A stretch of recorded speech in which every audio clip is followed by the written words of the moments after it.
ಉತ್ತರದ ನಾಡಿನಲ್ಲಿ ಹಬ್ಬೀತು ಹಗೆಯ ಬೇಗೆ ಸುತ್ತುವರೆದು ಬರುವಾಗ ಜಗವೆಲ್ಲ ಕೂಳಾತಿ. ನಾನು ಹೇಳಿದ ಒಂದು ವಾರದಲ್ಲಿ ಕಾಶ್ಮೀರದಲ್ಲಿ ಹಗೆ ಆಯಿತು, ಮೃತ್ಯು ಆಯಿತು. ಅದು ಎಲ್ಲ ಆಲ್ ಓವರ್ ಇಂಡಿಯಾ ಕವರ್ ಆಗುತ್ತೆ, ಮತ್ತೆ ಅದು ಜಗತ್ತಿನವರಿಗೆ ಹೋಗ್ತದೆ. ದೊಡ್ಡ ಅಪಾಯ ಇದೆ. ಈ ವರ್ಷದಲ್ಲಿ ಮತಾಂಧತೆ ಹೆಚ್ಚಾಗ್ತದೆ. ಅದರಿಂದ ಒಂದು ದೊಡ್ಡ ಕಾಯಿಲೆ ಬರುತ್ತೆ. 5 ವರ್ಷ ಇರುತ್ತೆ. ಶಾಂತಿ ಇಲ್ಲ, ನೆಮ್ಮದಿ ಇಲ್ಲ ಜನರು.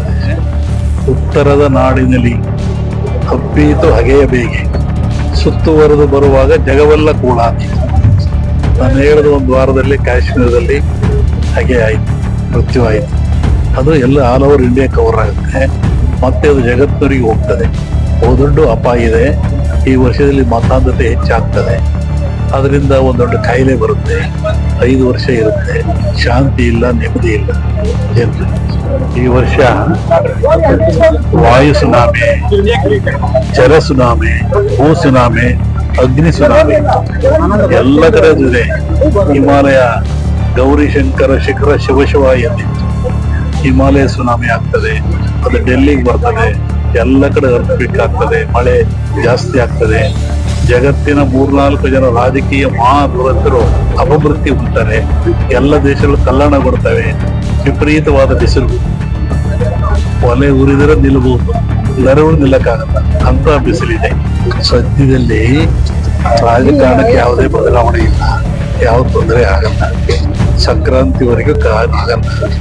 ನಮ್ಮ ಜ್ಯೋತಿಷ್ಯ ಶಾಸ್ತ್ರದ ಪ್ರಕಾರ 2 ಹೇಳ್ತಾರೆ. ಒಂದು ಯುಗಾದಿ ಭವಿಷ್ಯ, ಇನ್ನೊಂದು ಸಂಕ್ರಾಂತಿ ಭವಿಷ್ಯ.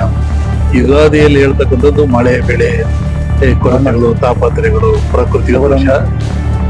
ಸಂಕ್ರಾಂತಿ ಹೇಳ್ತಕ್ಕಂಥ ರಾಜರಿಗೆ, ದೊಡ್ಡ ದೊಡ್ಡ ವ್ಯಾಪಾರಸ್ಥರಿಗೆ ಅದು ಸಂಕ್ರಾಂತಿ ಭವಿಷ್ಯ. ಈ ಸಂಕ್ರಾಂತಿವರೆಗೂ ರಾಜಕೀಯ ಭವಿಷ್ಯ ನೋಡಿಲ್ಲ ನಾನು. ಅಲ್ಲಿವರೆಗೂ ರಾಜ್ಯದಲ್ಲಿ ಏನಾಗಲ್ಲ. ಸರ್, ಈಗ ಪಾಕಿಸ್ತಾನದ ಅದ್ರ ಬಗ್ಗೆ ಏನಾಗಿದೆ? ನಾನು ಯುಗಾದಿಯಲ್ಲಿ ಮೊದಲೇ ಹೇಳಿದೆ, ಉತ್ತರದ ನಾಡಿನಲ್ಲಿ ಹಬ್ಬೀತು ಹಗೆಯ ಬೇಗೆ ಸುತ್ತುವರೆದು ಬರುವಾಗ ಜಗವೆಲ್ಲ ಕೂಳಾತಿ. ನಾನು ಹೇಳಿದ ಒಂದು ವಾರದಲ್ಲಿ ಕಾಶ್ಮೀರದಲ್ಲಿ ಹಗೆ ಆಯಿತು, ಮೃತ್ಯು ಆಯಿತು. ಅದು ಎಲ್ಲ ಆಲ್ ಓವರ್ ಇಂಡಿಯಾ ಕವರ್ ಆಗುತ್ತೆ, ಮತ್ತೆ ಅದು ಜಗತ್ತಿನವರಿಗೆ ಹೋಗ್ತದೆ. ದೊಡ್ಡ ಅಪಾಯ ಇದೆ. ಈ ವರ್ಷದಲ್ಲಿ ಮತಾಂಧತೆ ಹೆಚ್ಚಾಗ್ತದೆ. ಅದರಿಂದ ಒಂದು ದೊಡ್ಡ ಕಾಯಿಲೆ ಬರುತ್ತೆ. 5 ವರ್ಷ ಇರುತ್ತೆ. ಶಾಂತಿ ಇಲ್ಲ, ನೆಮ್ಮದಿ ಇಲ್ಲ ಜನರು. ಎಲ್ಲರೂ ಮುಂದುವರೆದು ಹೇಳಿದ್ಮೇಲೆ 5 ವರ್ಷದವರೆಗೆ ಇದಕ್ಕೆ ಅವಕಾಶ ಇದೆ.